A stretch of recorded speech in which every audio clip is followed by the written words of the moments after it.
Did your narcissist or toxic person test your boundaries? And if they did you even know what that looked like? Did you even understand that that's what they were doing in that moment? If you guys don't know who I am, my name is Ben Taylor. I run Raw Motivations, and I'm a self-aware narcissist. Now, I'm on this platform to talk about awareness about narcissism so people understand the destruction and how much hurt it causes people. And I'm also on this platform not just to provide awareness, to provide growth, healing, and change for people that have been abused by narcissists, for people who have narcissistic traits and they're not sure what to do.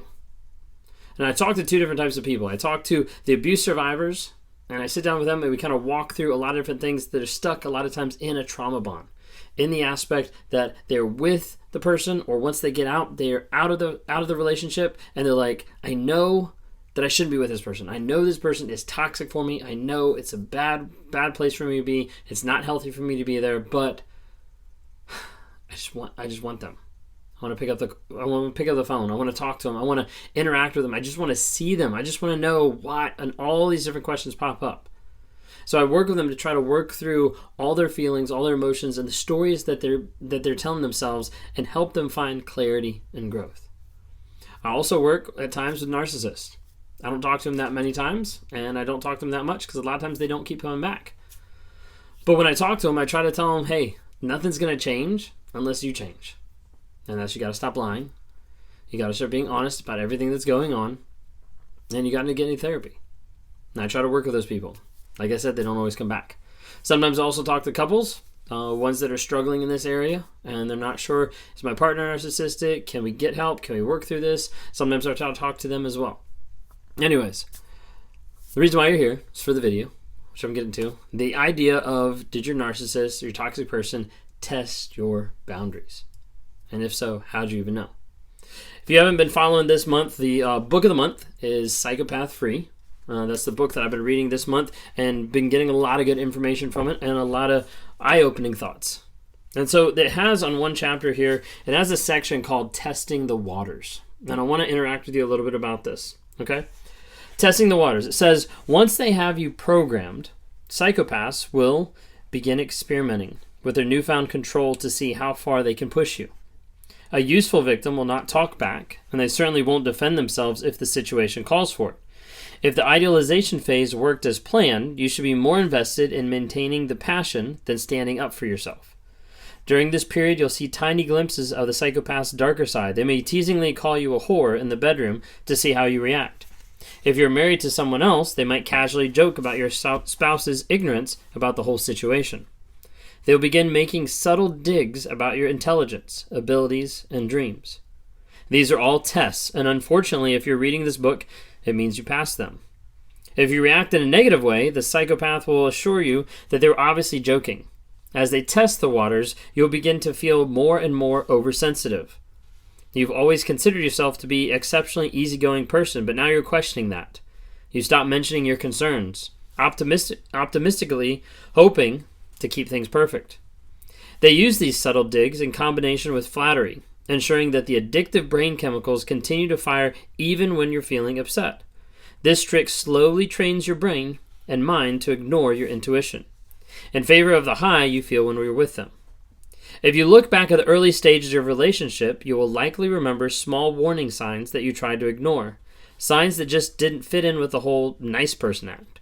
Maybe they bragged a little too much about how their ex still wants them, or perhaps they forgot to call when they promised they would, contacting you hours later than planned. They probably stopped paying for dates, letting you pick up the tab. So what did you do? You brushed it all aside.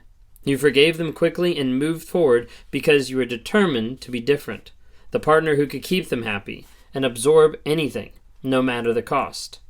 And that's when the grooming is complete. And so talking through this, the idea of testing the waters is a tactic that toxic people use to be able to see how much they can get away with, how much that control actually has over you. And they'll do it in many different facets, many different ways. But the idea is testing those boundaries, testing the things that you have, testing the idea of how much they can make you react, how much they can control you, how much they can get you to push through some of those boundaries that you've set. Now, some people on here think boundaries are for the narcissist. Boundaries are for you as a person, for you as an individual. Because a boundary is that line in the sand. It's that level of this is the most amount that I'm going to put up with. And so a narcissist or a toxic person sees that boundary. A lot of times it's said in the first date or in the first couple weeks of getting to know the other person. It can do one of two things. It can be a challenge, or it can be that excitement of, hey, maybe this is something that I can break. So that challenge aspect comes in of wanting to break that person's boundary. That aspect of getting there and saying, hey, I wonder if I can accomplish this. And you see this a lot of times with people who don't want to have sex before marriage. You see this a lot of times with people who don't want to go so far in a certain aspect of the relationship. You see this in how people talk to each other, of how people yell at each other.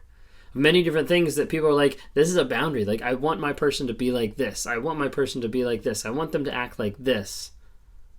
And the narcissist or the toxic person will come up to that line and try to see what will happen. Oftentimes they'll teeter on that line. They know this is a boundary. They know talking about this is a boundary for you. They know doing this action is a boundary for you. And they'll come up to it and they'll talk about it.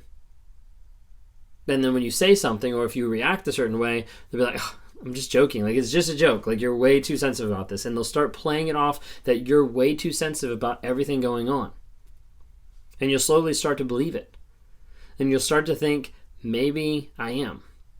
Like, well, maybe they are just right. It's not that big a deal if he does this. It's not that big a deal if she goes there. It's not that big a deal X, Y, and Z. And you set those boundaries and they come right up to it. They kind of talk about it. They want to see how you react. It's kind of like called gauging the response. And then sometimes they'll come up to that boundary and they'll come right up to it, like super, super close, just to see what you're going to do. The other aspect is they'll just come up and go right past it. And then as soon as they go past it, then it's either joking or then it's an apology. Not an actual apology, not a real apology, but something that's going to try to pull you back in and build, like it said, that addictive nature. The other aspect, which is a high for narcissists, toxic, psychopath, sociopath, or whatever, is whenever you set a boundary and they manipulate you to break your own boundary. When you come into the relationship and you say, hey, I'm not willing to tolerate this, and then 5 months down the road, they're the ones tolerating it. They're the ones that are doing it. They're the ones that are pushing it. And you're like, I got you. Because I made you break that boundary. For narcissist, sociopath, psychopath, it's all the same. When it comes down to it, it's that idea that they do not want to be limited by other people's thoughts, by other people's rules, by other people's boundaries. So you tell a narcissist no and see how they react. A lot of times it can be very eye-opening. When they get mad, when they get frustrated, when they start to flip it around and guilt trip you on like, I thought we were in love. I thought we meant something. Like, I thought all this type of stuff to guilt trip you into getting what they want. Because a boundary and actually saying no to a narcissist, to a toxic person, feels awful.